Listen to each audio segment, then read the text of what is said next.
በጌታ በኢየሱስ ክርስቶስ ስም አድርጉ የሚባልን ነገር በመጀመሪያ እርግጠኛ መሆን ያለብን የምናደርገው ነገር እንደ እግዚአብሔር ሐሳብና እንደ ፈቃዱ የሆነ ነገር መሆኑን ነው። ከዛ በኋላ እውቅና ነው እየሰጠን ያለ ነው። በጌታ በኢየሱስ ክርስቶስ ስም አድርጉ ሲባል እኛ ከራሳችን የሆነ ነገር ስላላመጣን የምናደርጋቸው ነገሮች በሙሉ የጽድቅ ፍሬዎች ስለሆኑ እንደ እግዚአብሔር ሐሳብና ፈቃድ የሆኑት እውቅና መስጠት ስላለብን ነው ለእግዚአብሔር። ስለዚህ በክርስቶስ ኢየሱስ ስም ስናደርግ እሱ ነው እያልን ነው። ከኛ የሆነ ነገር ምንም የለም። ስለዚህ በስሙ ነው የምናደርገው የሚለውን ሐሳብ እንዲሁ ባጭሩ ብዬ ልለፍ ብዬ ነው ዮሐና። እሺ መልካም ብለሃል። እዚህ ላይ የተለየ ሐሳብ የምጨምሩት ሐሳብ ካለ ለእናንተ ጊዜ እሰጣለሁ። ድምጻችሁን አሰሙ። ትንሽ ልጨምርበት የሆነ። እሺ ፓስተር ቀጥል። ተባረክ። እሺ ይሄ በጌታ ስም አድርጉ የምታደርጉትን ሁሉ በቃልም ቢሆን በስራም ቢሆን የሚለው ነገር እንደዚህ በተለምዶ ልንበላ ስንል በኢየሱስ ስም እንደምንል የሆነ ነገር ስናደርግ በኢየሱስ ስም እንደምንል ካለው ያለፈ ነው ነገሩ ማለት ነው። ምን ማለት ነው? ለምሳሌ በአንድ መስሪያ ቤት በአንድ ተቋም ኃላፊነት የተሰጠው ሰው የሚጽፈውን ደብዳቤ በመስሪያ ቤቱ ስም ነው፣ በመስሪያ ቤቱ ውክልና ነው፣ በመስሪያ ቤቱ በሰጠው ኃላፊነት ነው የሚፈርመውን፣ ትተር የሚያደርገውን፣ ማህተም የሚመታውን፣ የሆነ ቦታ ሄዶ የሚያደርገውን ንግግር፣ የሚያደርገውን የስራ ተሳትፎ ሁሉ የሚያደርገው በመስሪያ ቤቱ ጉዳይ ከሆነ በዚያ መስሪያ ቤት ስም ነው፣ በዚያ ተቋም ስም ነው። ከተቋሙ ሐሳብ ጋራ ከተቋሙ ተልእኮ ጋራ በሚስማማ መንገድ የተቋሙን ራዕይ በማይቃረን መንገድ ያደርጋል ማለት ነው። ይሄኛው ልክ እንደዚህ በኢየሱስ ስም አድርጉ ማለት ለኢየሱስ አድርገን ስናበቃ፣ ለምሳሌ እኔ በኢየሱስ ስም ብዬ እንደ ኢየሱስ ሐሳብ ያልሆነ፣ እንደ ኢየሱስ ፈቃድ ያልሆነ፣ እንደ እግዚአብሔር ፈቃድ ያልሆነ ነገር ብናገር፣ በኢየሱስ ስም ብዬ እግዚአብሔር ደስ የማይሰኝበትን ነገር ባደርግ፣ ለሰዎች ጥሩ ምሳሌነት የማይሰጥ ነገርን ባደርግ ከኢየሱስ ከእግዚአብሔር ባህሪ ፈቃድ ጋር የተጣረሰ የተጣላ የተቃረነ ነገር ይሆናል ማለት ነው። ስለዚህ በኢየሱስ ስም አድርጉ ማለት አስተውላችሁ አድርጉ። ስሙ ይነሳበታል። በእያንዳንዷ ተግባራችን ስሙ ይነሳል። በእያንዳንዷ ንግግራችን ስሙ ይነሳል። ከሁሉ ነገራችን ጋር የእሱ እስከሆን ድረስ ስሙ አለ። የኔ አሁን ለምሳሌ የትም ቦታ ሄጄ በሚጠየቀው በማደርገው ነገር ከኔ ጋራ የአባቴ ስም ይነሳል። ምዝገባ ሳደርግ የአባቴ ስም አብሮኝ ይነሳል። ቤተ ክርስቲያንን ወክዬ ቤተ ክርስቲያን ልትገኝበት በሚገባ ቦታ ሲገኝ የቤተ ክርስቲያን ስም አብሮኝ ይነሳል።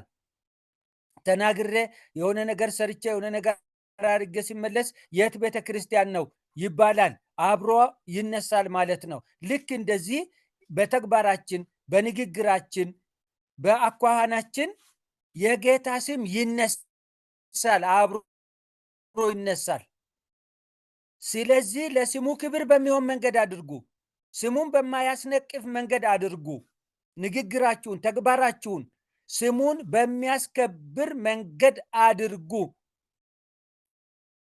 የእግዚአብሔርን ዓላማ በሚገልጥ የእግዚአብሔርን ፈቃድ በሚገልጥ መንገድ አድርጉ። በሚገልጥ መንገድ ተናገሩ ጭምር ነው እንጂ የሆነች ነገር ስታደርጉ በኢየሱስ ስም በሉ ማለት አይደለም። ይሄ የለመድነው ግን እንደዛ ነው። በኢየሱስ ስም ብለን የሆነ እርምጃ መውሰድ፣ በኢየሱስ ስም ብለን የሆነች ነገር መፈጸም፣ እንደ ቅዳሴ ማለት ነው። እሱም መጥፎ ነው አላልኩም። በስማም በወልድ ብሎ እንደሚጀምሩ እንደሱ እንደማለት ነው። እሱ መጥፎ አይደለም። ግን ዋናው መልእክቱ እንደዚህ ነው። በተግባራችን፣ በንግግራችን፣ በምናችን ሁሉ ውስጥ የኢየሱስ ስም አብሮ ይነሳል። የእሱ ስለሆንን የእሱ ባሪያዎች፣ የእሱ አገልጋዮች፣ የእሱ ሕዝብ፣ የእሱ ተከታዮች፣ የእሱ ደቀ መዛሙርት፣ የእሱ ተማሪዎች ስለሆንን እና አስተማሪዎች በተማሪዎቻቸው ተግባር፣ በተማሪዎቻቸው ስነ ምግባር ወይ ይነቀፋሉ ወይ ይመሰገናሉ። ልክ እንደዚሁ ነው ማለት ነው።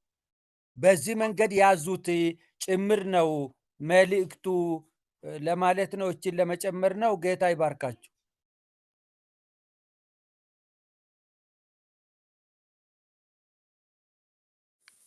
ሚዩት ነሽ።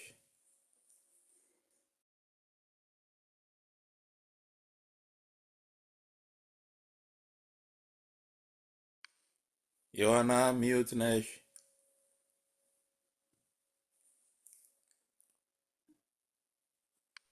አዎ፣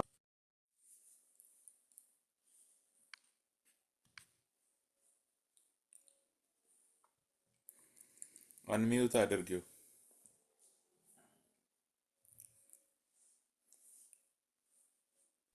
አሁን አንሚዩት ላይ እኮ ነኝ። ገና አሁን አሁን አልሰማ። ከፈትሽ። አሁን ከፈትሽ። ያ አዎ፣ እሺ። እግዚአብሔር ይመስገን። ፓስተር በደንብ አንተም ጨምረህ አስረድተህናል እያልኩ ነው። እግዚአብሔር ይመስገን። እንግዲህ ከዛሬ የቀሩትን ጥያቄ የወጣላቸውን ትምህርቶች አሁንም ሚዩት ሆንሽ ዮሐና፣ አዎ፣ ነካከሽ። ለምንድን ነው የሆነ ቀረብ ብለሽ ወይ ትንፋሽ ሊሆን ይችላል የሆነ ነገር ሚዩት የሚያደርገው። እኔ እንጃ። እስቲ ቆይ ዘኔ አሁን ከዛ ሚዩት በፊት ግን አሁን እኮ ጥሩ ነው። አሁንስ? አሁን እኮ ከሰማሽን ይሰማል የሆነ እሺ፣ እሺ፣ እሺ። አላውቅም፣ ስገልጥ ይሆናል ፔጁን እንትን የሚልብኝ። እሺ፣ እግዚአብሔር የተመሰገነ ይሁን። እንግዲህ ዛሬ ጥያቄም የወጣላቸው የትምህርት ክፍል የምናጠናው ከ18 ጀምረን እስከ 21 23 24 እስከ 25 ያለውን እንደ ሰዓታችን እንደ ጊዜው እናያለን። አነባዋለሁ። ሚስቶች ሆይ በጌታ እንደሚገባ ለባሎቻችሁ ተገዙ። ባሎች ሆይ ሚስቶቻችሁን ውደዱ፣ መራራም አትሁኑባቸው። ልጆች ሆይ ይህ ለጌታ ደስ የሚያሰኝ ነውና በሁሉ ለወላጆቻችሁ ታዘዙ። አባቶች ሆይ ልባቸው እንዳይዝል ልጆቻችሁን አታበሳጯቸው። ባሪያዎች ሆይ በቅን ልብ ጌታን እየፈራችሁ እንጂ ለሰው ደስ እንደምታሰኙ ለታይታ የምትገዙ ሳትሆኑ በስጋ ጌቶቻችሁ ለሆኑ በሁሉ ታዘዙ። ለታይታ የምትገዙ ሳትሆኑ በስጋ ጌቶቻችሁ ለሆኑ በሁሉ ታዘዙ። ለሰው ሳይሆን ለጌታ እንደምታደርጉ የምታደርጉትን ሁሉ በትጋት አድርጉት፣ ከጌታ የርስትን ብድራት እንድትቀበሉ ታውቃላችሁና። የምታገለግሉት ጌታ ክርስቶስ ነውና፣ የሚበድልም የበደለውን በብድራት ይቀበላል፣ ለሰው ፊት አድሎ የለም ይላልና እስከ ቁጥር 25። ግን አሁን በደንብ እንድንረዳ ቁጥር በቁጥር እንሄዳለን። አሁን ቁጥር በ18 እና በ19 ላይ ነው የምንነጋገረው። ምን ይላል? ቁጥር 18 ላይ ስለ ሚስቶች ለባሎች ተገዙ ያለውን በጌታ እንደሚገባ ለምን አለ? ሁለተኛ ጥያቄ ቁጥር 19 ባሎች ሚስቶቻቸውን ውደዱ የሚባለው መግለጫው ምንድን ነው? የባሎች በሚስቶች ላይ መራርነትን በምሳሌ አስረዳ ይላል። እንግዲህ በእነዚህ ሁለት ቁጥሮች ላይ ሀሳባችሁን ታካፍላላችሁ።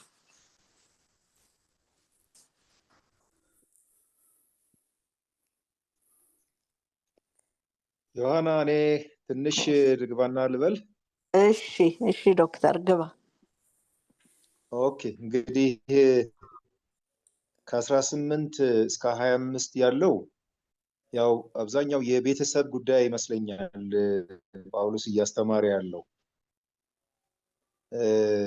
ቤተሰብ እንግዲህ በባልና በሚስት መካከል፣ በወላጆችና በልጆች መካከል፣ እንግዲህ በባሪያዎችና በጌቶች መካከል ያው በጥንት ዘመን ባሪያና ጌቶችም ያው እንደ ቤተሰብ ነው የሚቆጠሩት። አንድ ላይ ስለሚኖሩ አንድ ላይ ህይወታቸው ያው የተሳሰረ ስለሆነ ማለት ነው። እንግዲህ የቤተሰብ ጉዳይ ነው። ጳውሎስ ይህንኑ ትምህርት በኤፌሶን መልእክት ላይም አስተምሮታል። እንደውም ቃል በቃል እየወሰድን እያገናኘን ብናጠናው እዛ የገለጸበት ቋንቋና እዚህ የገለጸበትን ቋንቋ ስናስተያይ የሆነ ነገር አለ የበለጠ የሚብራራ ነገር እና ለኤፌሶን ሰዎችም እነዚሁኑ 3 የቤተሰብ ጉዳዮችን አንስቷል። በባልና በሚስት፣ በወላጆችና በልጆች፣ በባሮችና በጌቶች። እንግዲህ በአሁን ዘመን መቼም ባሪያና ጌታ የሚባለው ያው እንደ ነውር ነው የሚቆጠረው፣ እንደ ወንጀል ስለሚቆጠር ባርነት የለም። ግን ያው በቀጥታም ይሁን በተዘዋዋሪ መንገድ በሰራተኛና አሰሪዎች መካከል በተለይ በጣም ሃርሽ የሆነ ኤንቫይሮንመንት ባለበት አካባቢ ያው ከባርነት ያልተናነሰ አይነት ህይወት ነው የሚያሳልፉት። ዞሮ ዞሮ ግን አሁን እኔ በባልና በሚስት መካከል እንደው በጣም ጥልቀት ያለው ሚስጥር ነው እዚህ ስፍራ ላይ ያለው። ሚስቶች ሆይ ይላል ቁጥር 18 ላይ በጌታ እንደሚገባ ለባሎቻችሁ ተገዙ ይላል። መጀመሪያ ለሚስቶች የተሰጠውን እንይ፣ ቀጥለን ደግሞ ባሎች ሆይ ሚስቶቻችሁን ውደዱ መራራም አትሁኑባቸው ይላል። አሁን እዚህ ላይ እንደምታዩት ለሚስቶች አንዲት ጥቅስ ብቻ ነው የተናገረው። ሚስቶች ሆይ በጌታ እንደሚገባ ለባሎቻችሁ ተገዙ። ቁጥር 19 ላይ ደግሞ ባሎች ሆይ ሚስቶቻችሁን ውደዱ መራራም አትሁኑባቸው ይላል። እስቲ እንደው ኤፌሶን ላይ ሄደን ትንሽ ደግሞ ሰፋ አድርጎ ስለጻፈው ይሄን ብናየው ምናልባት ትምህርቱ ጊዜ የሚወስድብን አይመስለኝም። ቶሎ ሄደን እናየዋለን። ምዕራፍ 5 ቀጥል ዶክተር ቀጥል። ምዕራፍ 5 ላይ ሄደን ከቁጥር 22 ጀምረን እስከ 33 ያለውን ነው የምናየው የሚስቶችና የባሎች ጉዳይ። ሚስቶች ሆይልና ለጌታ እንደምትገዙ ለባሎቻችሁ ተገዙ ይላል። ለጌታ ሚስት ለጌታ እንደምትገዛ እንዴት ነው ለባሏ የምትገዛው የሚል ጥያቄ ማንሳት እንችላለን። ቁጥር 23 እና 24ም ያው ለሚስቶች ነው የሚናገረው። ክርስቶስ ደግሞ የቤተክርስቲያን ራስ እንደሆነ እርሱም አካሉን የሚያድን እንደሆነ ባል የሚስት ራስ ነውና። እንግዲህ ባልን እንዴት አድርጋ ነው ሚስት የምታይ? እንደ ጥላ አድርጋ ነው? እንደ ጠባቂዋ እንደ ሞገሷ አድርጋ ነው የምታየው ባልን? እዚህ ላይ ክርስቶስ አካሉን የሚያድን እንደሆነ ባል የሚስት ራስ ነው ይላል። እንግዲህ ባል ለሚስቱ ሙሉ ፕሮቴክሽን የሚሰጥ ነው።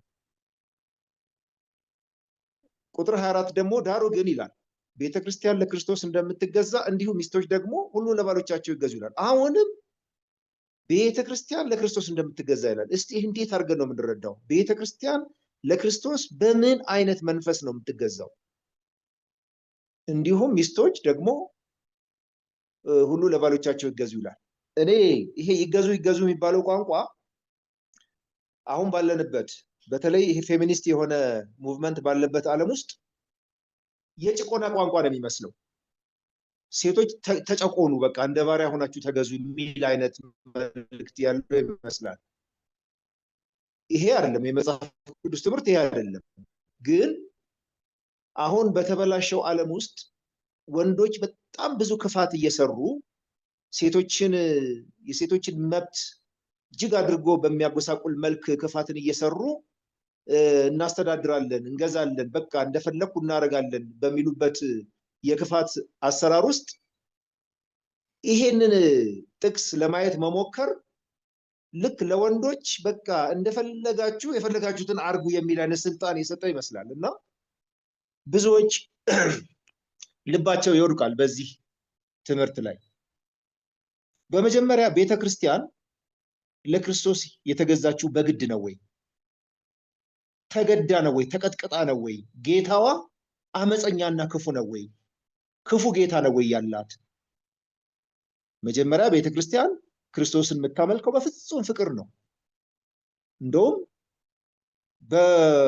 በሙሉ ኃይልህ፣ በሙሉ ልብህ፣ በሙሉ መንፈስህ የሚለውን ይሄ ለብሉይ ኪዳን የተሰጠውን ጌታ አምላክህን ውደድ የሚለውን ያንን ሕግና ስርዓት ተከትላ ነው ቤተክርስቲያን ጌታ ኢየሱስን ለጌታ የምትገዛው፣ ጌታን የምታመልከው። የፍቅር ጌታ ነው ኢየሱስ። ቤተክርስቲያንን ያገዛት በፍቅር ነው። ትወደዋለች፣ እጅግ አድርጋ ታመሰግነዋለች፣ ታወድሰዋለች። እንግዲህ በክርስቶስና በቤተ ክርስቲያን መካከል ያለው ግንኙነት ቶታሊ የፍቅር ግንኙነት ነው። የአመፅ ግንኙነት አይደለም። የኃይል፣ የቅጥቀጣ፣ የዱላ፣ የበደል እንደዚህ አይነት ግንኙነት አይደለም ያለው።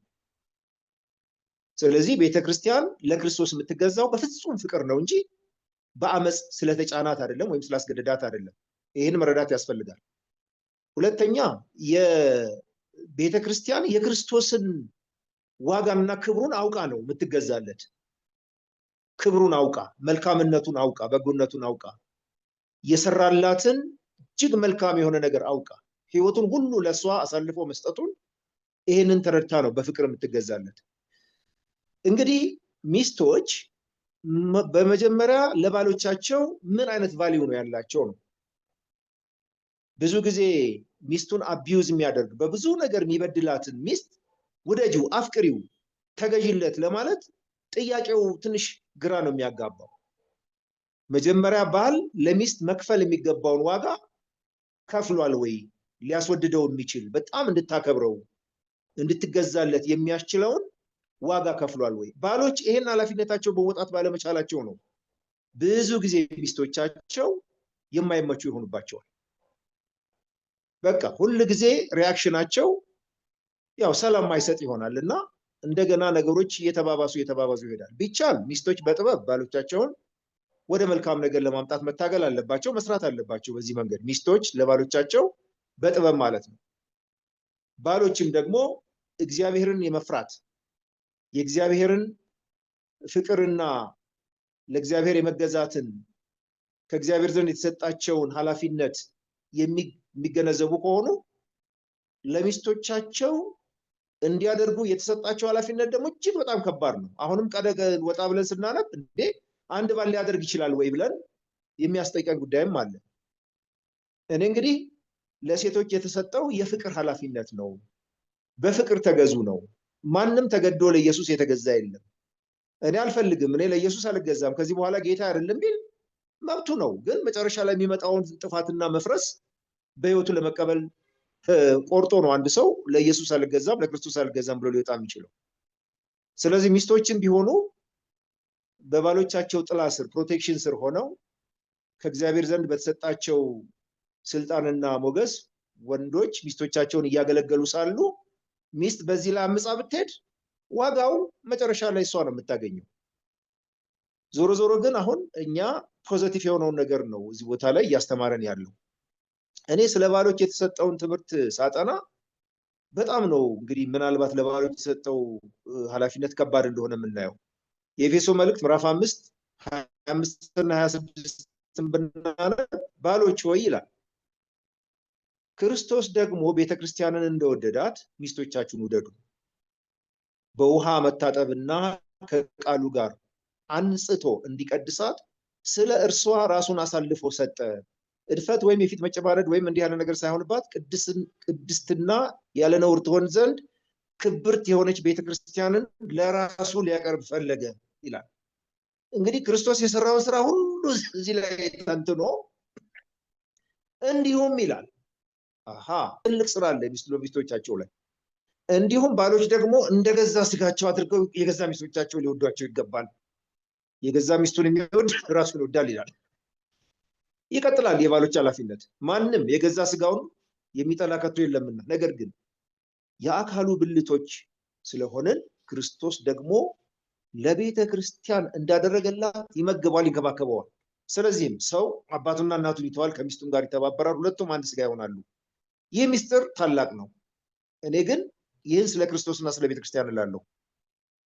ሆኖም ከእናንተ እያንዳንዱ የገዛ ሚስቱን እንዲህ አድርጎ እንዲህ እንደ ራሱ አድርጎ ይውደዳት፣ ሚስቱም ባሏን ትፍራ ይላል። መጨረሻ ላይ ያለችው ሚስቱም ባሏን ትፍራ የሚለው ቃል ይሄ ምናልባት ለሚስቶች ነው የተሰጠው። ግን የወንዶች ኃላፊነት እኔ ክርስቶስ ደግሞ ቤተክርስቲያንን እንደወደዳት የሚለው ቁጥር 25 ላይ ያለው ራሱን አሳልፎ የሰጠበትን ያን ፍቅር ለመሆኑ ወንዶች መስጠት ይችላሉ ወይ?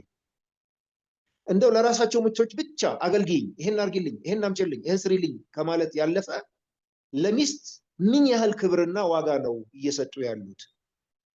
ለመሆኑ እናትና አባቱን ይተዋል ከሚስቱ ጋር ይተባበራል የሚልበት ያ ፍቅር ለመሆኑ አለ ወይ? የሚያስገርመው ነገር እዚህ ላይ ነው። አሁን ጥያቄው ይሄንን ኃላፊነት ወንዶች ከተሸከሙ በኋላ ሚስቶቻቸውን ደግሞ ምንም ነውር የሌለባት፣ መጨማደድ የሌለባት፣ ብዙ ሐዘን የሌለባት፣ ምሬት የሌለባት፣ መከፋት የሌለባት፣ ቂም የሌለባት፣ መጎሳቆል የሌለባት እንድትሆን ምን ያክል የሚደክሙላት ለሚስታቸው?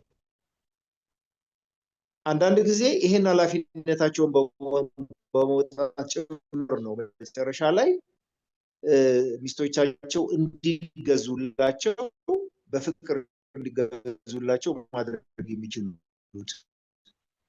እኔ ይሄ የክርስትና ትምህርት ዘልቆ ቢገባ ኖሮ በተለይ ክርስቲያንን የሚለው ማህበረሰብ ውስጥ ፍቺ የሚባል ነገር ባልኖረ ነበር። ምክንያቱም ሁሉም ፍቅር ፍለጋ ነው ህይወቱን ሲያጣ የምናየው፣ ገንዘቡን ሁሉ ሲያባክን የምናየው። ፍቅር ለምንስ ነው ሰው ይህንን ፍቅር ጠንካራ ትምህርት ባለመኖሩ ምክንያት በጣም ሲወድቁ፣ ብዙዎች ሲበተኑ፣ ሲወድቅ እናያለን። እኔ እንግዲህ ይህንን ሁለቱን መጽሐፎች ስናነጻጽር ነው የበለጠ የምንማረው። እስቲ ርዕሱን ደግሞ እንደገና ሌሎች ወንድሞችም ክፍት እናድርገው። ዮሐና እኔ እዚህ ዳቆማለሁ። እሺ ዶክተር፣ አንተም በደንብ አሳይተህናል። እኔም መጨረሻ ላይ ስትናገር ይሄን እያሰብኩ ነበር። ያው የክርስትናው ጋብቻው ላይ ጅማሬው ላይ ሁሉ መልካም ይባላል፣ በቤተ ክርስቲያንም በሁሉም ዘንድ። ኋላ ላይ ግን መጨረሻው እንደ አህዛብ ነው ፍጻሜው። እንደውም እንደ አንዳንድ አህዛብ ልል እችላለሁኝ። እና በእግዚአብሔር ቤት ያለው ነገር በጣም ብዙ ልክ ያልሆኑ ነገሮች ይደረጋሉ። ፍቺ ነው መጠናቀቂያው። እንደገና ሌላ ማግባት ምናምን አለ አይደል? ከአሕዛብ ባልተሻለ ሁኔታ። ስለዚህ በደንብ እስቲ እንነጋገርበት። አሁንም በዶክተር ሀሳብ ላይ ጨምራችሁ ግቡ። ቁጥር 18 እና 19 ላይ ስማችሁን ስጡኝ።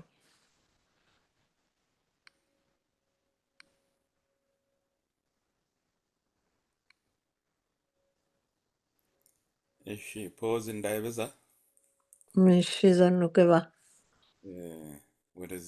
ወደ ዛሬው ጥናት ስንመጣ ስለ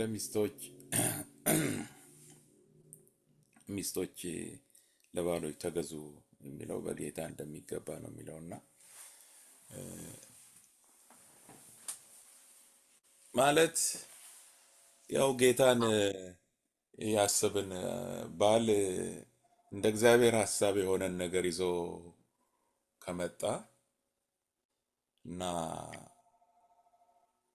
የሆነ ነገር እንድንሆንለት፣ እንድናደርግ፣ እንድንሰራ ከፈለገ ጌታን ማሰብ ነው። ጌታን አስበን ነው የምንገዛለት ማለት ነው። ወይም ደግሞ የምንታዘው ወይም ያለንን ነገር የምንሆነው የምናደርገው ማለት ነው። ስለዚህ ጌታ እስከገባ ድረስ በጌታ እንደሚገባ የሚለው ነገር እስከገባ ድረስ የሚመጣው ነገር በጌታ ስም ነው የሚመጣ ነገር ነው ማለት ነው። ባል የሆነ እንዲደረግ እንዲሆን የሚፈልገው ነገር በእኛ በሚስቶች እንደ እግዚአብሔር ሐሳብ የሆነ ነገር ነው ማለት ነው። ይሄ የባልን ኃላፊነት ታሳቢ አድርጎ ማለት ነው። እንደ እግዚአብሔር ሐሳብና ፈቃድ የሆነ ምክንያቱም ባል የሚስት ራስ ነው አይደለ ተብሎ የተጻፈው። ራስነቱ እኮ የእሱ ደግሞ ራስ አለ፣ የወንድ ራስ ክርስቶስ ነው ይላል። ስለዚህ ራስነቱ ከራስ ከሆነው ክርስቶስ እየተቀበለ ወደ ሚስት የሚያስተላልፈው ነው ማለት ነው። የባል ራስነት ከክርስቶስ በሚያገኘው ነገር በሚያገኘው መልካም ሐሳብ የክርስቶስ ሐሳብ ወደ ሚስት የሚተላለፍ ነገር የሚያመለክት ነው ራስነቱ እንጂ የሆነ አምባገነን ለመሆን እኔ ባል ነኝና እኔ ያልኩት ማድረግ አለብሽ ቃሉም ይላል ተገዢ ስለሚል እያለ የሚታበይበት አይደለም እና እንደውም የእግዚአብሔርን ሐሳብ የሚፈጽምበት ነው። ስለዚህ ዞሮ ዞሮ የእግዚአብሔር ሐሳብ በባል በኩል የእግዚአብሔር ሐሳብ በሚስት በኩል ካለ ሁለቱ መልካም በሆነ እንደ እግዚአብሔር ሐሳብ በሆነ ግንኙነት ዘመናቸውን ይጨርሳሉ ማለት ነው። ስለዚህ እሷ አንድ ነገር ታስብ፣ ለባል ራሷን ሳብሚት አድርጉ እኮ ማለት ነው። ተገዙ ማለት ስለ ሳብሚሽን ነው እና ሳብሚሽን ካለ ያው መታዘዙ ሁሉ ነገር እዛው ስለሚኖር ማለት ነው እና እርግጠኛ መሆን ያለባት እሷ ስታደርግ የሆነ ነገር ስትገዛ ስትታዘዝ የጌታን ፈቃድ እያደረገች እንደሆነ እሱን ታሳቢ ካላደረገች ለሰው የሆነ እንደምትታዘዝ ብቻ አይነት አድርጋ ከወሰደች እንደሚገባ አድርጋ ልትታዘዝ አትችልም። ግን ጌታን ስታስብ ግን አንደኛ ለጌታን እንደሚገባ መኖር እንዳለባት ታውቃለች። ትምህርቱም እንደዛ ነው። ምልልሳችን ሁሉ ለጌታ እንደሚገባ ጥሪያችንን የሚመጥን መሆን እንዳለበት ስለምታውቅ ለባሏ ስትገዛ ይህንንም ብታስብ የበለጠ ለሱ ትገዛለች ማለት ነው እና ይሄ ነው አንዱ። ባሎች ደግሞ ሚስቶቻችሁን ውደዱ ይላል። ይሄ ሚስትን መውደድ ነገር በተግባር የሚገለጽ ነው፣ በቃል እና በስራ የሚገለጥ ነው። ስለዚህ ግብዝነት የሌለበት እውነተኝነት ያለበት ማለት ነው እና ሚስቶችን ማስመረር የሚባል ነገር ማበሳጨት፣ ማስመረር የሚባል ነገር አላስፈላጊ ነገሮችን በማድረግ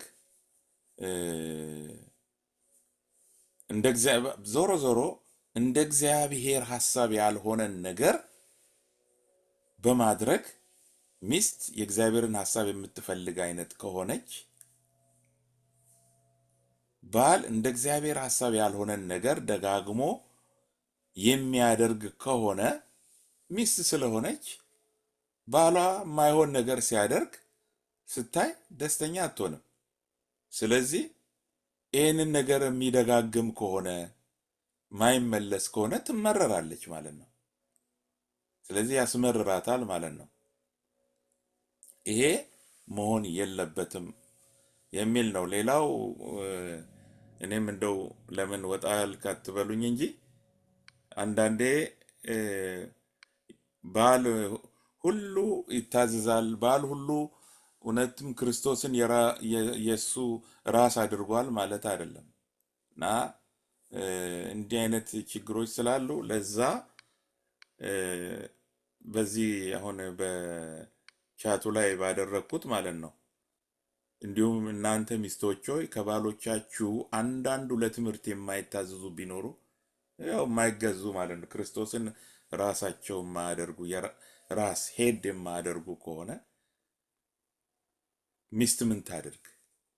በፍርሃት ያለውን ንጹህ ኑሯችሁን ይልና ስለሚል ከእናሱ የሚጠበቀውን ሚስቶች ከራሳቸው የሚጠበቀውን ክፉን በክፉ ፈንታ ባለመመለስ ባል የማይገባ ነገር ስለሆነ አጸፋውን ለባል ማሳየት ክፉን በክፉ በመመለስ ሳይሆን ንጹህ የሆነውን ነገር ቀጥሉ ሚስቶች። ያ ነገር ይሄ ትልቅ ተስፋ ነው ለሚስቶች ባይዘዌ ለሚያስቸግሩ ባሎቻቸው ለሚያስቸግሯቸው ሚስቶች ለሚያሳዝኗቸው ሚስቶች ለጌታ ባለመገዛት ለሚያሳዝኗቸው ሚስቶች ይሄ ትልቅ ተስፋ ነው። የራሳቸው ንጹህ የሆነውን እንደ እግዚአብሔር ሐሳብ የሆነውን ኑሮ ቢኖሩ ሁሌ ስለሚያዩት ያው አብረው ስለሚኖሩ ሁሌ ያዩታልና ይሄ ነገር በእነሱ ላይ ተጽዕኖ ሊያደርግ ይችላል። ፖዚቲቭ የሆነ ተጽዕኖ ያመጣና ኋላ ሰዎቹ የሚለወጡበት ይሆናል ማለት ነው። እና ይሄንንም ታሳቢ ማድረጉ ጥሩ ነው። ባሎች እንግዲህ ሚስቶች ተገዙ ሲባል አንዳንድ ጊዜ ባይዘወይ አንዳንድ ጊዜ እግዚአብሔር በማይወደው መንገድ ሚስቶችን ሳብሚት አድርጉን ተገዙልን የምንላቸው ሁኔታዎች ባሎች ሊኖሩ ይችላሉ። በዛን ጊዜሳ ከእግዚአብሔር ሐሳብ ቃል በተለይ የእግዚአብሔርን ቃል የሚቃረን እና ወይም እኛን ኃጢአት የሚያሰራ ነገር አይሁን እንጂ በዛን ጊዜም እንድንገዛላቸው ያስፈልጋል። ባሎች ምን እያደረጉ ነው? ግፍ እየሰሩብን ነው ማለት ነው። የሚሰሩብን ግፍ ጫና ማድረግ ሊሆን ይችላል፣ ስራ ማብዛት ሊሆን ይችላል። ከአቅማችን በላይ የሆነን ነገር እንድናደርግ እግዚአብሔር ያላላቸውን ማለት ነው። እግዚአብሔር ያልፈለገውን ነገር በእነሱ ላይ ነው። ኃጢአትነቱ በደልነቱ በእነሱ ላይ ነው። ሚስቶች ግን ያሏቸውን ቢያደርጉ ኃጢአት አይሆንባቸውም። ለሰላም ሲሉ ለትዳራቸው ሲሉ ለነዚህ ለጠማማ ባሎችም በጠማማነት ለሚጫኑ ባሎችም መገዛት ተገቢ ነው። አይ ይሄ እግዚአብሔር አይወደውም፣ ላንተም በደል ነው የሚሆንብህ፣ ኃጢአት ነው የሚሆንብህ፣ እንዴት እንዲህ ታዘኛለህ ምናምን ውስጥ ሰጣ ገባ ውስጥ ከገባን ሌላ ችግር ነው የሚመጣው። ለሰውየው መለወጥ ምክንያት አንሆንም። ለዚህ ነው በእኛ ንጹህ ኑሮ እንዲገኙ እኛ ሚስቶች ከኛ የሚጠበቀውን ነገር ሁሉ ማድረግ ያለብን ማለት ነው። እና ይህን ለመጨመር ነው ዮሐና። እሺ እግዚአብሔር ይመስገን። አንተም ጥሩ አርጋ ሀሳብህን አካፍልሃል። እስቲ መጨረሻ ላይ በተናገርከው ግን ምን ያህል ሚስቶች መሄድ እንዳለባቸው በዚህ ጉዳይም ጨምረ ፓስተር ጠቅላላም ሀሳብህን በ18 በ19 ላይ ያለውን እንድትገልጽ ለአንተ ሰጣለው ጊዜውን።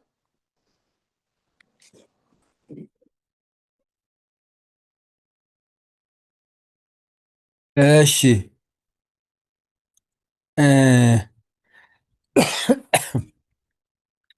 18 እና 19 ላይ ያለው ሀሳብ 20ንም ጨምሮ 21ንም ጨምሮ ዶክተር አሸብር ቅድም እንዳለው የቤተሰብ ጉዳይ ነው። ወደ ቤተሰብ ውስጥ እንዴት ያለ ግንኙነት መኖር እንዳለበት፣ እንዴት ያለ ስርዓት መኖር እንዳለበት እየነገራቸው ነው እና ሚስቶች ለባሎቻቸው እንደሚገዙ በጌታ ይሄ መልእክት የተጻፈው ቤተ ክርስቲያን ውስጥ ላሉ እግዚአብሔርን ለሚያመልኩ በደቀ መዝሙርነት ህይወት ውስጥ ላሉ ለቤተ ክርስቲያን ሰዎች በክርስቶስ አካል ላይ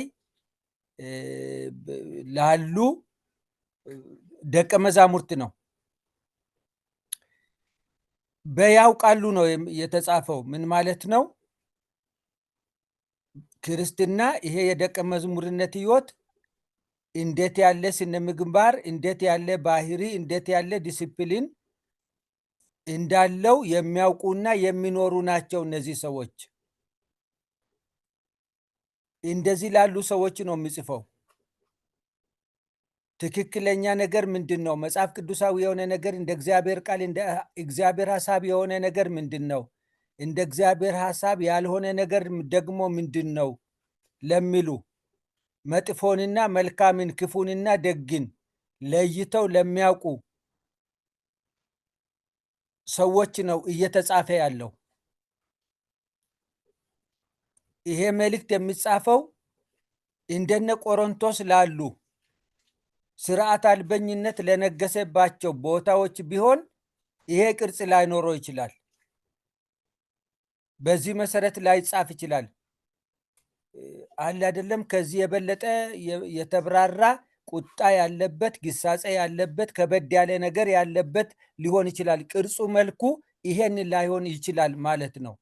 ስለዚህ ሚስቶች ሆይ በጌታ እንደሚገባ ለባሎቻችሁ ተገዙ። በጌታ ቅድም እንዳልኩት በጌታ አያችሁ። ይቺ ሚስት ለባሏ በምታደርገው መገዛትና አለመገዛት ውስጥ የጌታ ስም አብሮ ይነሳል።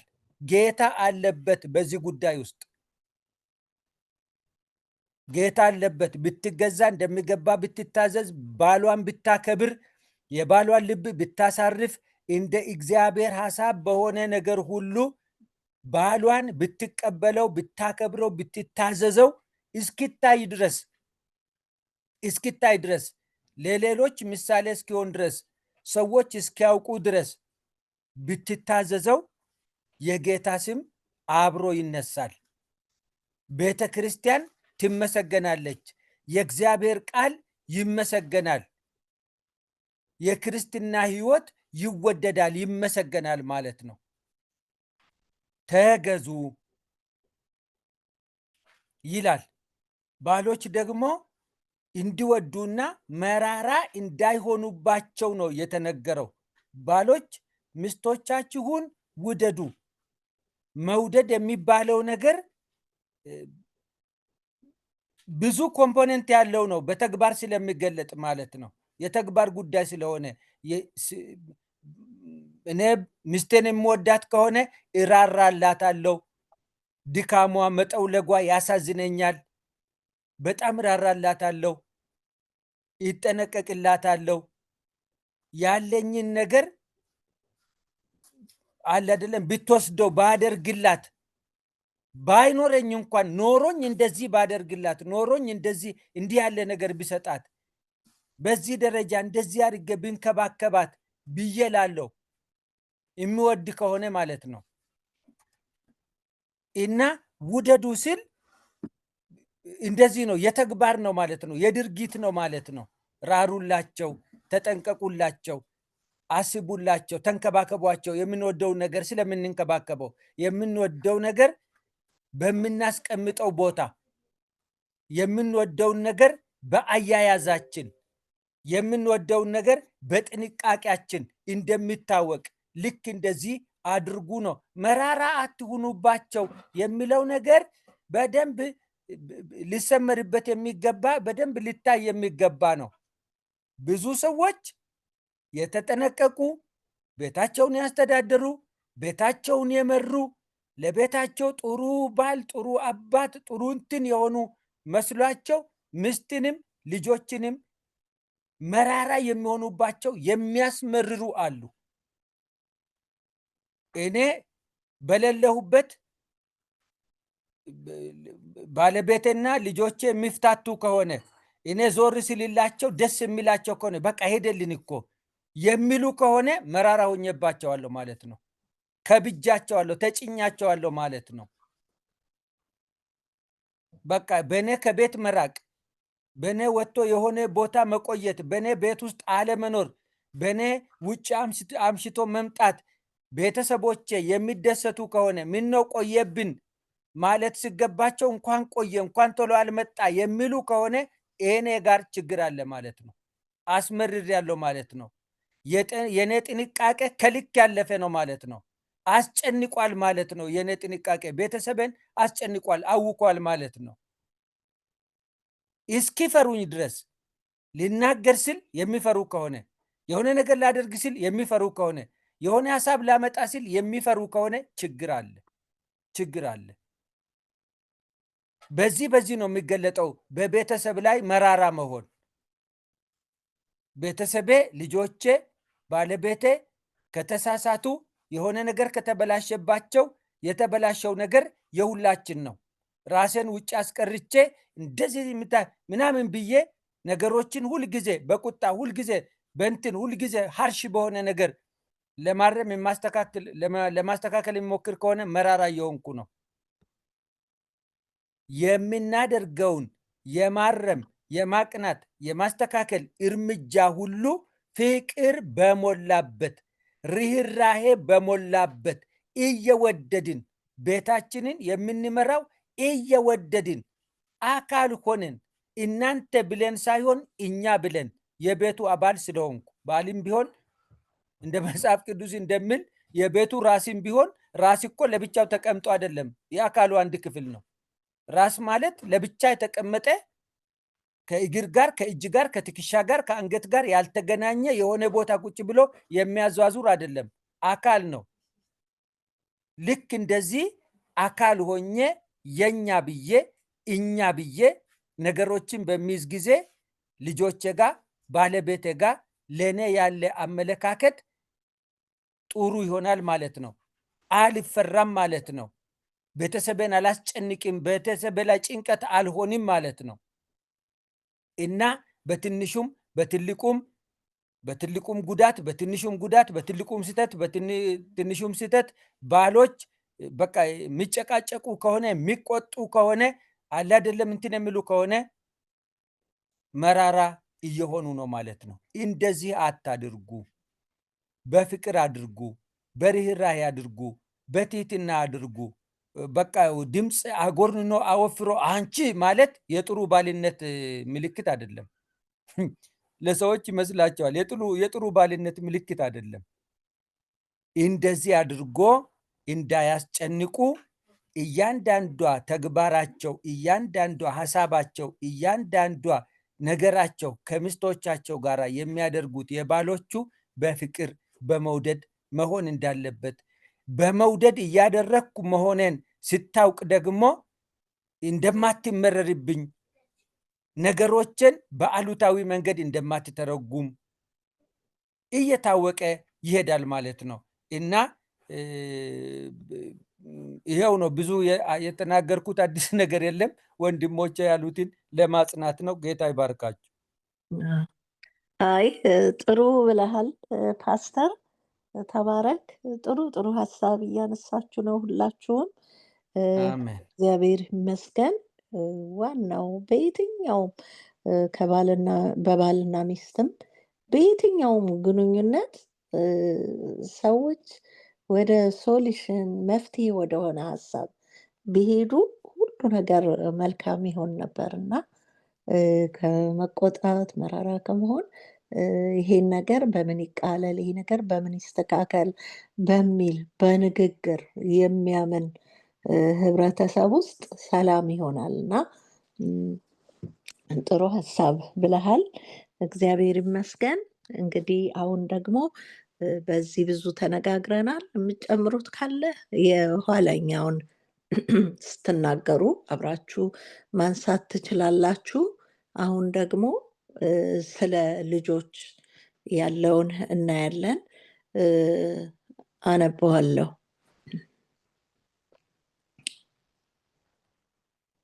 እሺ፣ ቁጥር 20 ላይ ያለውን እና 21 ላይ ልጆች ሆይ ይህ ለጌታ ደስ የሚያሰኝ ነውና በሁሉ ለወላጆቻችሁ ታዘዙ።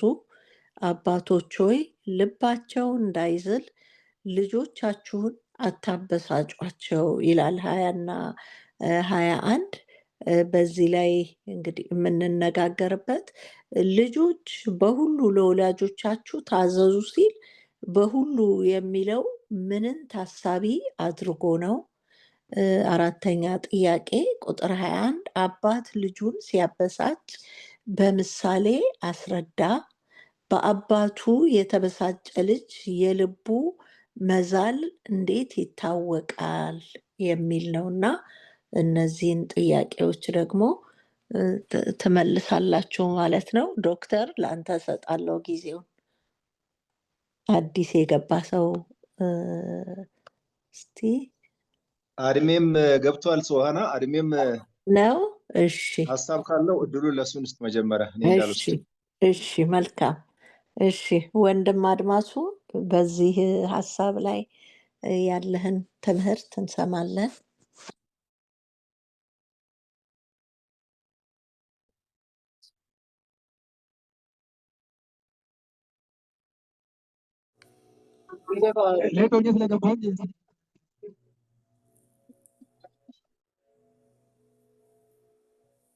አትሰማም በደንብ። መንገድ ላይ እንደሚሆን ነግሮኝ ነበር ቅድምና እድሜ ተደዋውለን ነበር። ምናልባት የሚመች ቦታ ያለ አይመስለኝም። አይደለህም ወንድም አድማሱ፣ እኛ እንቀጥል። የገባሁትም ዘግይቼ ነው።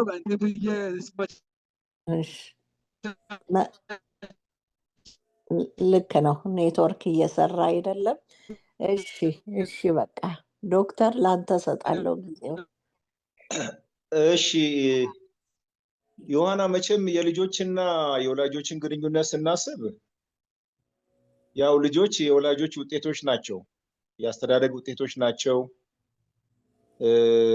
ወላጆች እንደሚገባ ልጆቻቸውን እግዚአብሔርን መፍራት፣ ለአባትና ለእናት ያለውን ትርጉም በደንብ ከሕፃንነታቸው ጀምሮ እየተማሩ ከሕፃንነታቸው ጀምሮ በጥሩ ሁኔታ ተቀርጸው ካደጉ የእግዚአብሔርን ቃል የሚሰሙ ናቸው።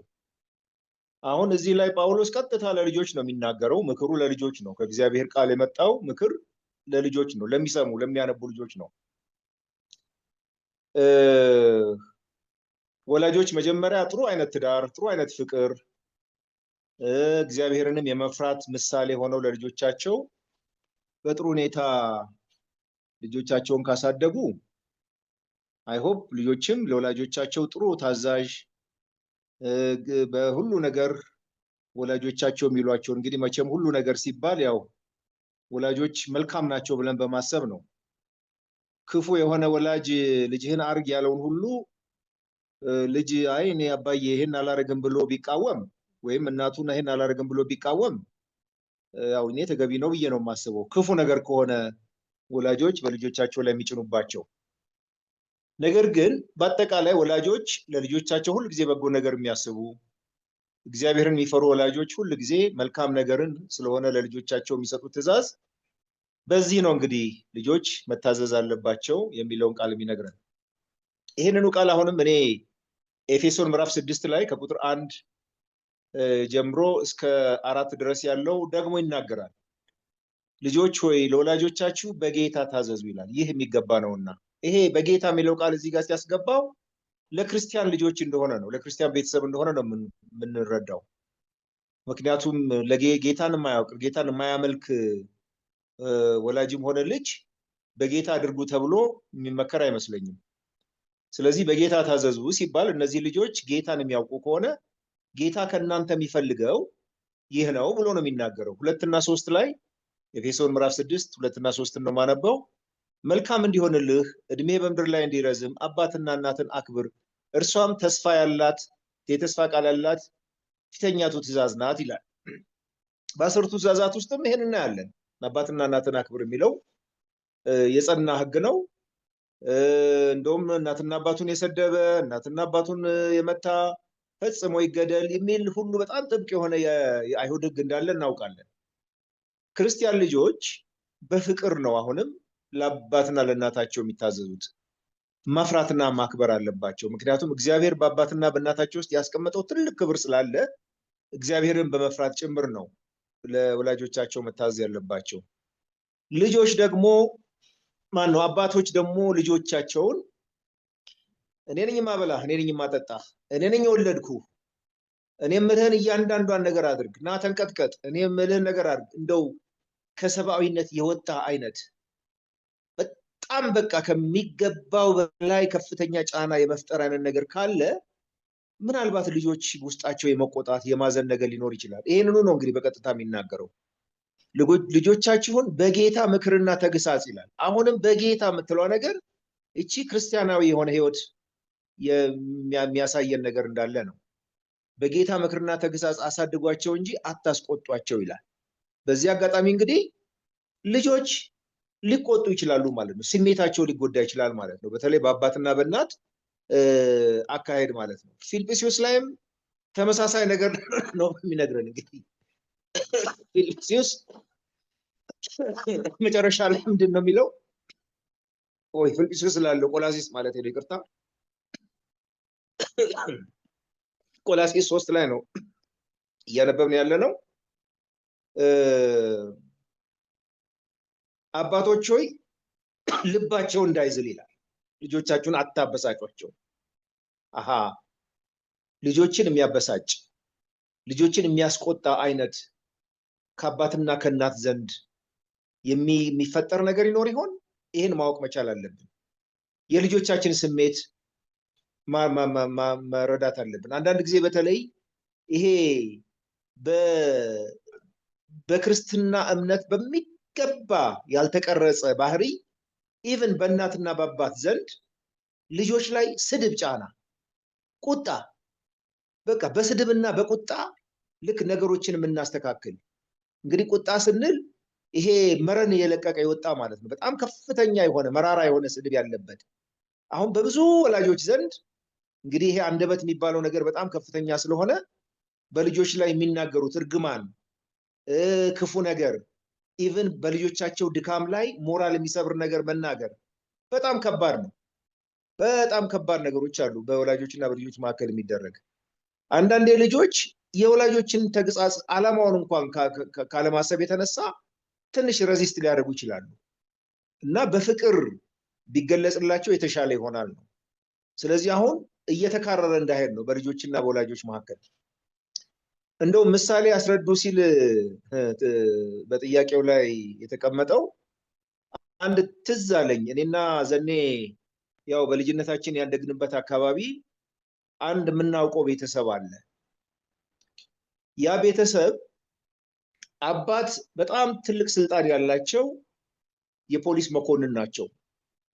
እኛ በምንኖርበት አካባቢ የፖሊስ ሻለቃ ናቸው። እንግዲህ ሻለቃ ማለት በፖሊስ ሰራዊት ቤት ውስጥ በጣም ትልቅ ማዕረግ ነው። ሻለቃ ቀላል እንዳይመስላችሁ። እና የዛን አካባቢ የአውራጃውን የከተማውን የጥበቃና ይሄ ዲስፕሊን ይሄ ከወንጀል ጋር የተያዘውን ነገር ሁሉ የሚቆጣጠሩ የሚመሩ ናቸው እና በጣም ይፈራሉ። በጣም እሳቸው በመንገድ ላይ በሚሄዱበት ቦታ እንኳን ባጠገባቸው ሰው እንደው ዝም ብሎ ተዝናንቶ አያልፍም። ቶሎ ብሎ መንገድ ይለቅላቸዋል እና በጣም የሚፈሩ ሰው ናቸው።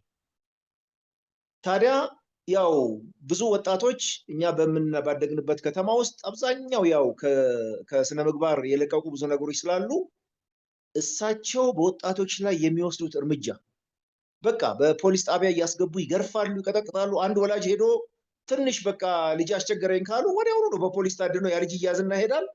እሳቸው ናቸውን የሚያዙት። ከዛ በኋላ ተገርፎ ይወጣል ፖሊስ ጣቢያ ማለት ነው። በእርግጥ ያው ኢትዮጵያ ውስጥ እንግዲህ ይሄ ጁቪናይል የሆነ ኮሬክሽን የለንም። እሳቸው የሚያደርጉት የሚወስዱት እርምጃ ግን በጣም የተፈራ ነው። ታዲያ በራሳቸው ቤተሰብ ውስጥ ልጆቻቸውን እንዴት አድርገው በቁጣ በጫና እንደሚያስተዳድሯቸው እንዴት በፍርሃት ማለት ነው። በቃ በጣም ተንቀጥቅጠው ነው ልጆቻቸው እንደ እንትን የሚኖሩት ማለት ነው።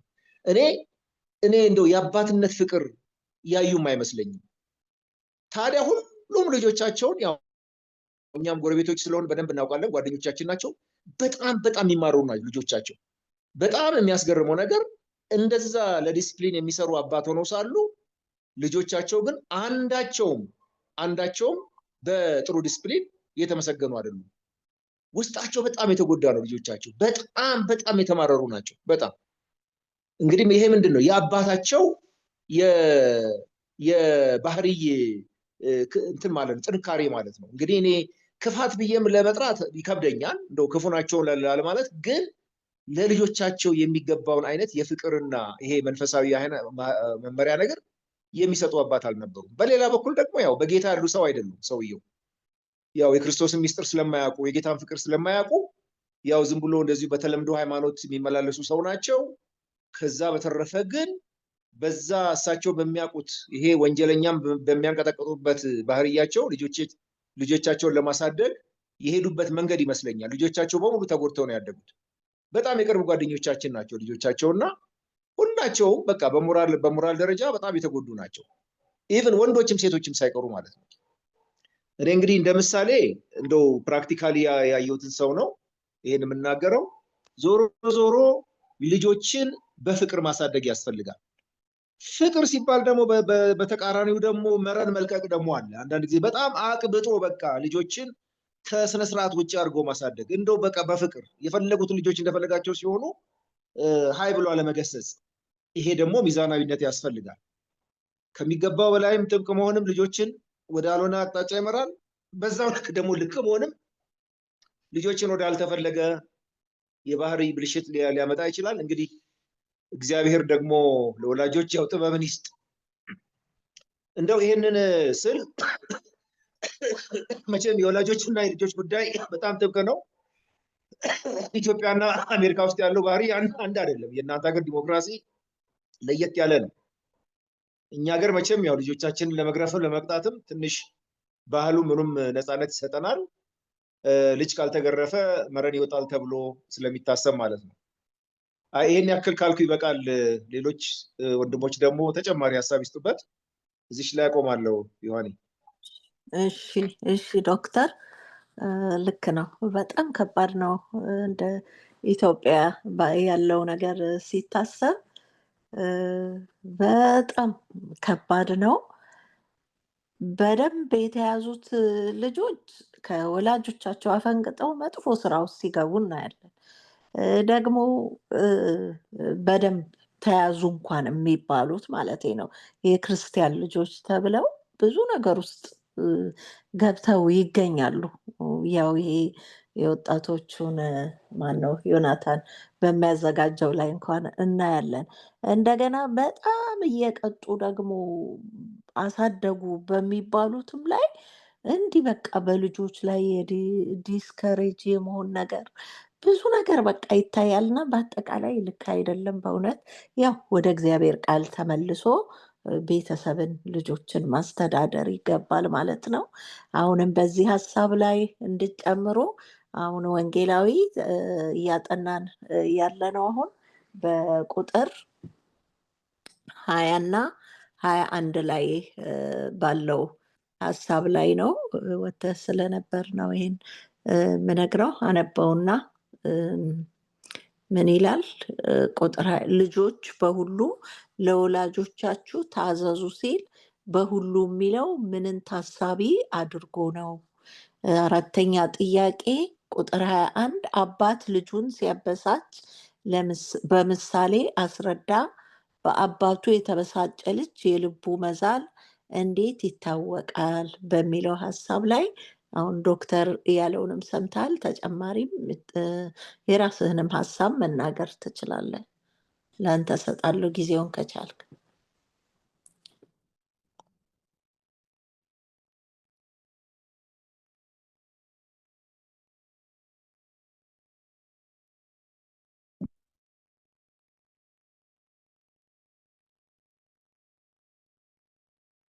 አትችልም ዶክተር?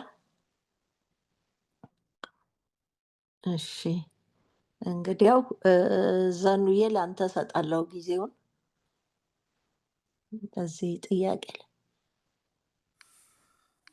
እሺ፣ እግዚአብሔር የተመሰገነ ይሁን። እንግዲህ ያው ወደ ጥያቄው ልመለስና ኦኬ፣ አግኝቼዋለሁ። ያው ይሄ አባት ልጅን ሲያበሳጭ በምሳሌ አስረዳ ያልኩበት ምክንያት ያው የማይገባን ነገር ለልጅ የማይገባን ነገር አባት እሰማለሁ ባይዘወይ ትሰማለህ? ለልጅ የማይገባን ነገር አባት ሲያደርግ ልጆች ከአባት የሚጠብቁትን ነገር ማግኘት ሳይችሉ ሲቀሩ፣ በተለይም ደግሞ በቀጥታ በልጆች ላይ የማይገባ ነገር አፕላይ ሲደረግ ምንም የሚያበሳጭ ነው፣ ግልጽ ነው። ያበሳጫቸዋል፣ ይናደዳሉ፣ ልጆች ያጉረመርማሉ፣ ፊታቸው ይለወጣል። ብዙ ነገር ነው። ሪሌሽንሺፓቸው ከአባታቸው ጋር ሊቀየር ይችላል። በተለይ ደግሞ አባት ልጁን የማይረዳ ከሆነ በጣም አስቸጋሪ ነው። ዴቨሎፕመንታል ታስክ የሚባል ነገር አለ። ወላጆች ይህንን ማወቅ አለባቸው፣ መማር አለባቸው። በተፈጥሮ የሚማሩት ነገር አለ ከልምድ፣ ግን አለ አይደለ ሳይንቲፊክ በሆነ መንገድ መረዳት ቢችሉ ጥሩ ነው። ዴቨሎፕመንታል ታስክ የሚባል ነገር አለ። በእያንዳንዱ የእድሜ ክልል በተለያዩ ደረጃዎች ተመድበው ሊሆን ያለ ነገር አለ። በልጅ ህይወት ውስጥ ሊያልፍ ያለን ልጆች ሊያደርጉት ያለ ነገር አለ እና ስለዚህ ያንን መረዳት ጥሩ ነው።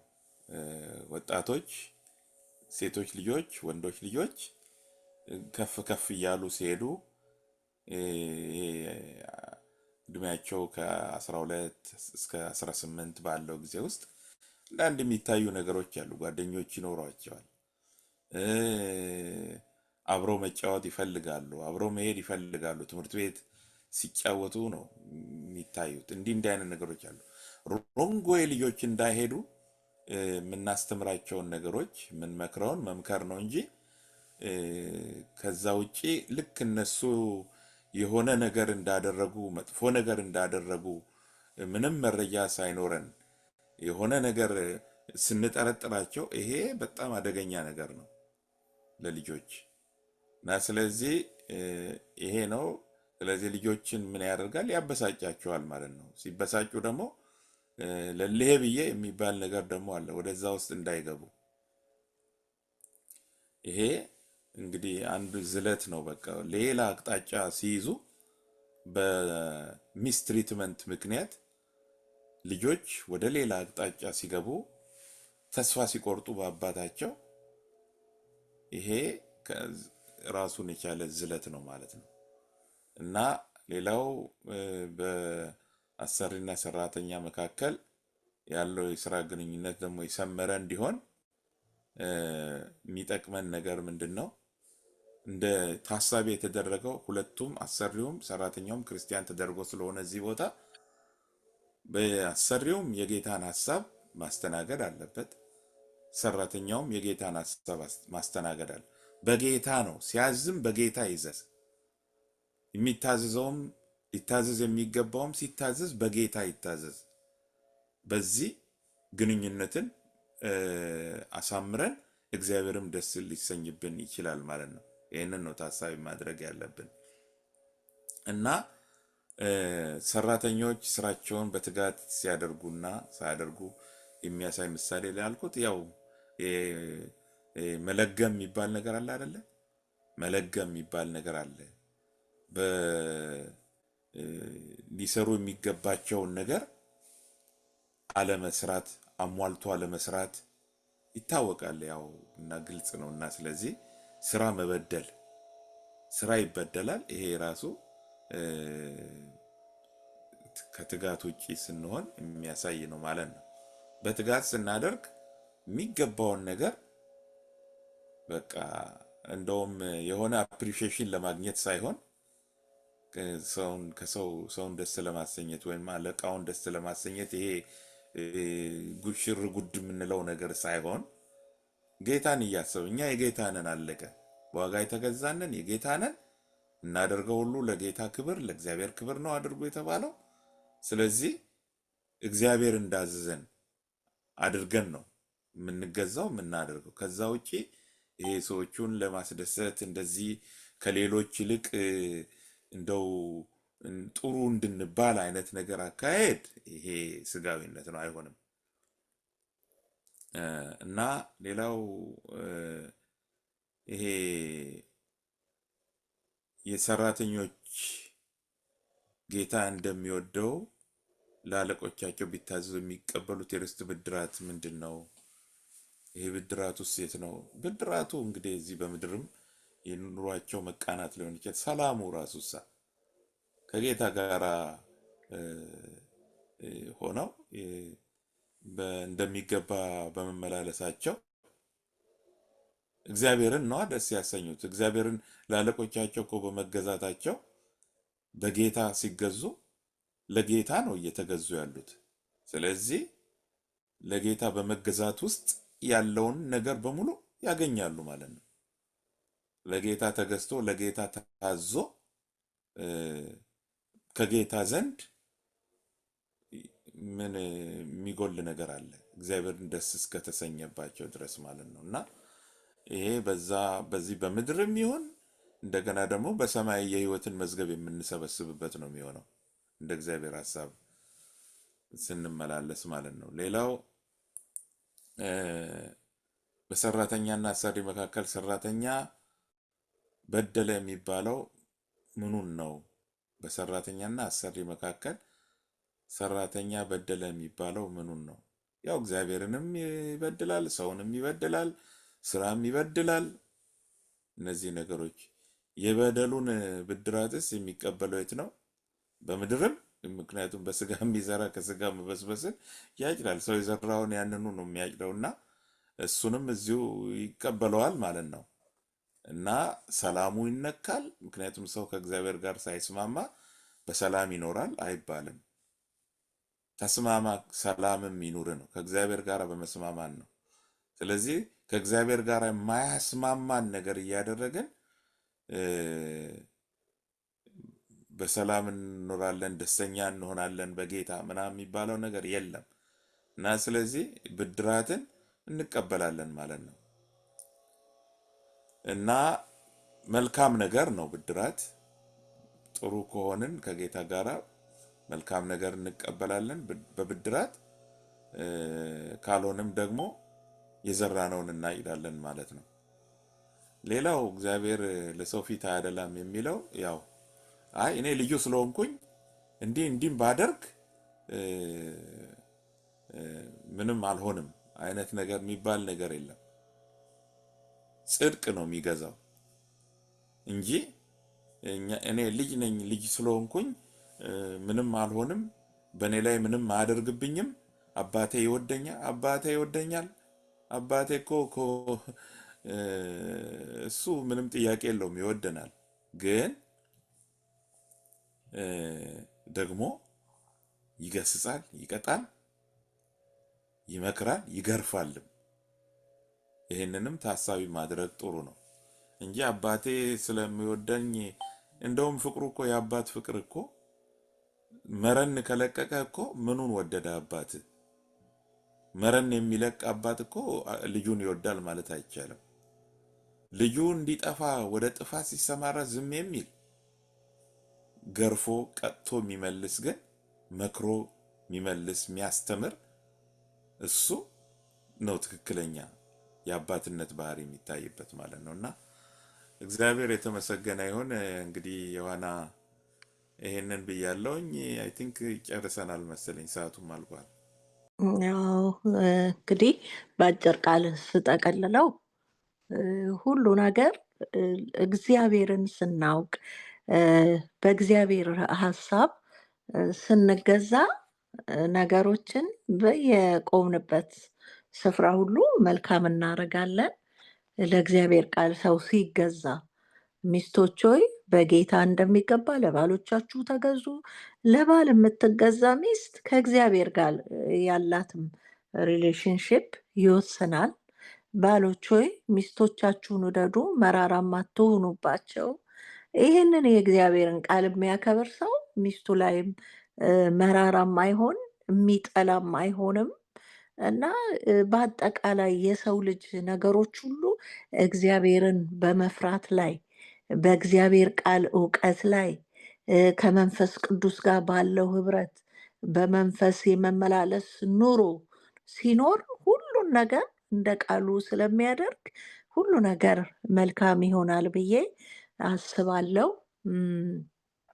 ያው ስለ ልጆችም እንግዲህ እንዳላችሁት ተነጋግረናል። በሚቀጥለው ሳምንት አሁን ዘኑ ጀመረው እንጂ ለሚቀጥለው የሚዞር ብዙ የምንነጋገርበት አለ። ከቁጥር 22 አንስተን እስከ 25 በሚቀጥለው ሳምንት እናያለን። እንግዲህ የዛሬን ፕሮግራም ጨርሰናል ማለት ነው። ተባረኩ። ለዘኑ ለአንተ ሰጠለው አሳልፌ እንድጨርሰው ጸልየ። እሺ። እግዚአብሔር አምላካችን ሆይ አንተ መልካም አምላክ ነህ። ስለ መልካምነትህ ክብር ይሁንልህ።